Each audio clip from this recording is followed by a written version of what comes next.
कांग्रेस आजकल कुछ ज्यादा ही जेपीसी जांच की मांग कर रही है। लेकिन कांग्रेस ने तब जेपीसी की मांग क्यों नहीं की जब देश के कांग्रेसी पीएम से लेकर कांग्रेसी सांसदों की रहस्यमय मौत हुई।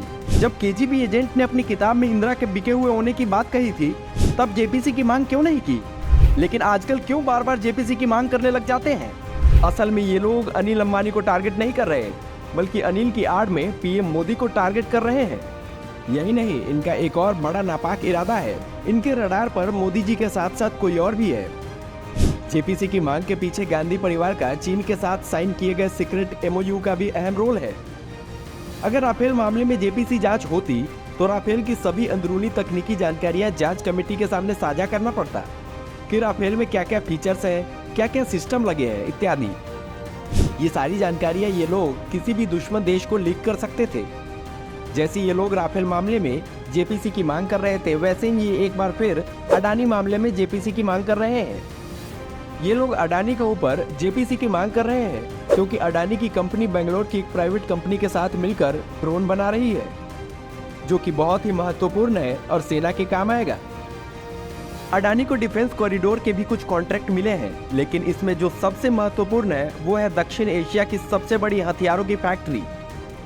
जेपीसी जांच होती तो इन सब का पूरा रोड मैप इनके सामने रखना पड़ता है। हो सकता है कि ये सारी जानकारियां ये लोग किसी दुश्मन देश के साथ साझा कर दें। आपको भी लग रहा होगा कि जेपीसी की तो मांग कर रहे हैं, करवा क्यों नहीं देती है सरकार। लेकिन सीधी दिख रही इस बात में कई रहस्य छिपे हैं। इस जांच से पूरी की पूरी जानकारी लीक हो सकती है। जेपीसी की मांग असल में गुप्त जानकारियां हासिल करने का एक जरिया है। ये गुप्त जानकारियां कल को खालिस्तानियों के हाथ लग सकती है, ये चीन पाक के हाथ लग सकती है। ये हमारी सेना और सैन्य उपकरणों के हित में नहीं है।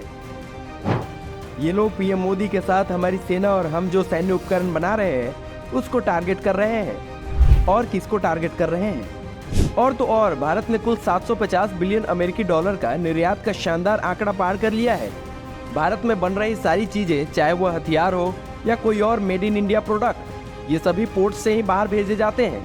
अडानी की कंपनी देश के कई बड़े अत्याधुनिक पोर्ट बनाने का भी काम कर रही है, जिसे आम जनता के साथ साथ नेवी भी इस्तेमाल कर सकती है। ये लोग अडानी को इसलिए भी टारगेट कर रहे हैं ताकि हमारे एक्सपोर्ट सेक्टर को नुकसान पहुंचा सके। ये लोग लोकसभा और राज्यसभा को भले ही ना चलने दें, जिस बात को देश हित में गुप्त रखना चाहिए उसको गुप्त रखना मोदी सरकार को अच्छे से आता है। लेकिन इन लोगों के असल इरादे भी जनता को अच्छी तरह से समझ में आ चुका है।